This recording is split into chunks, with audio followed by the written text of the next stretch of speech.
Ay mga kasinag, andito na tayo sa palayan. Ito pala yung palayan ni Kuya Melvin na tiyatamnan. Ayun si Kuya, oh. Ayun. Mag-spray naman si Kuya ngayon ng pangkuhol. Kasi ang daming kuhol mga kasinag, oh. Ayan, nakikita niyo mga kasinag yan, para mga bato na yan, oh. Yung mga maliit na bukol-bukol na yan. Puro kuhol yan mga kasinag. Ini-spray ni Kuya Melvin ng pangkuhol. Ang sabi sa akin ni Kuya Melvin mga kasinag, kalihan ko daw muna yung palibot nitong palayan. Lalagyan muna natin ng kanal. Kanalan muna natin para mawalan ng tubig. Lalagyan natin kanal paikot yan. Tapos mamaya na daw tayo magtataltag.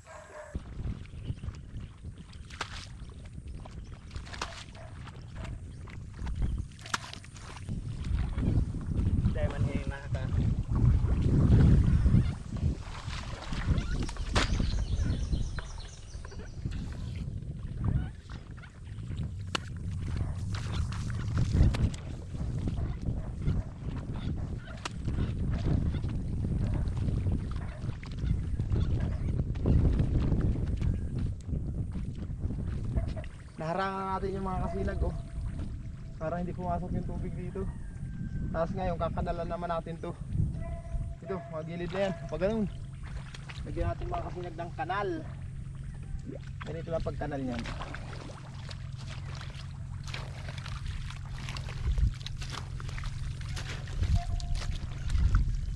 Ganyan lang, oh.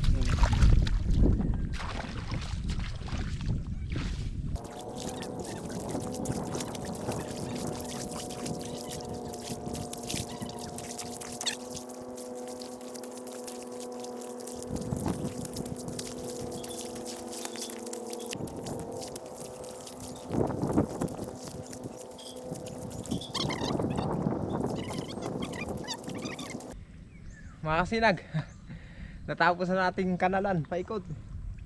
Yan, oh. Itong isang malaking pitak na ito, natapos na nating kanalan. Doon naman tayo sa kabila doon. Doon naman tayo magkakanal. Si Kuya Melvin naman tapos na mag-spray ng pangkuhol. Ngayon na naglalaplap siya. Andito mga kasinag.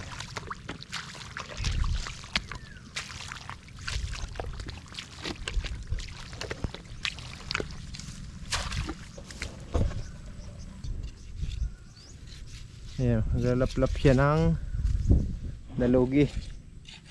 Itong palay na ito mga kasinag, yan naman ang itataltag natin dyan. Dyan, sa lugar na yan. Dyan natin itataltag yan mamaya. Yan palay na yun, oh. Yan, tataas na, no? Tantalok na talaga yung mga kasinag. Magtataltag muna tayo.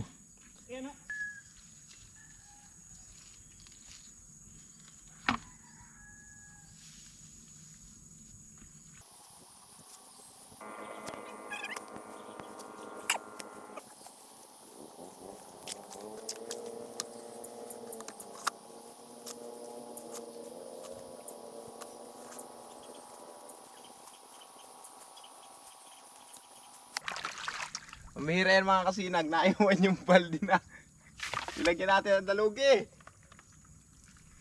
Nasira. Nadali. Oo. Nadali. Isang baldi lang gamitin natin mga kasinag. Balikan na lang natin yung isang baldi na yan.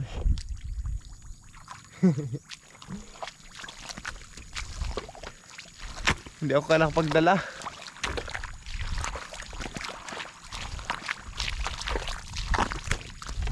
Pagbuhat ko natagda na yung tangkay. Nahati.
Kasi kung mapapansin nyo, isang balde na lang ang kulang yan, isang pitak na yan, puno na. Ito lang kantuhan na ito. Ngayon, ako na muna maglalaplap. Wala pa naman nilaplap si kuya, naubos ko na. Kaya maglalaplap tayo mga kasinag.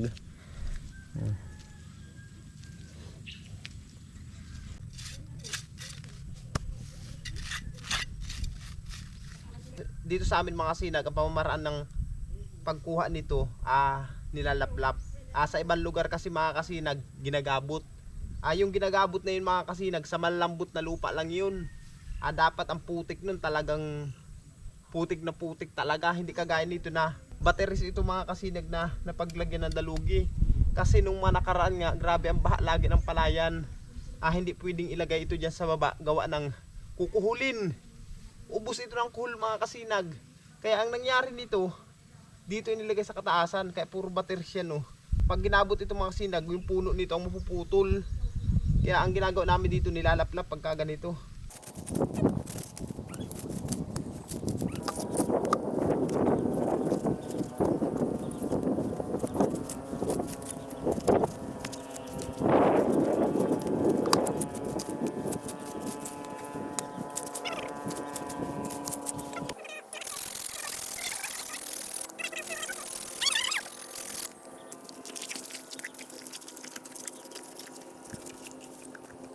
Mga kasinag, natapos ko na isang pitak dun. Tapos ito pa lang Ayan pa lang ating nataltagan. Hindi pa natin natapos. Hapon na. Pahinga muna tayo mga kasinag kasi magkaasikaso pa tayo ng ating mga alagang baboy. Magpapakain pa tayo. Kasi si Mrs. Tapos yung dalawa kong chikiting may lagnat. Kaya walang mag-aasikaso ng mga kasinag. Kaya tayo ang magbabahog. Uwi na tayo.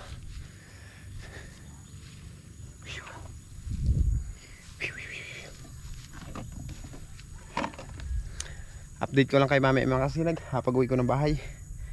At asikasuhin natin ang ating mga alagang hayop dun.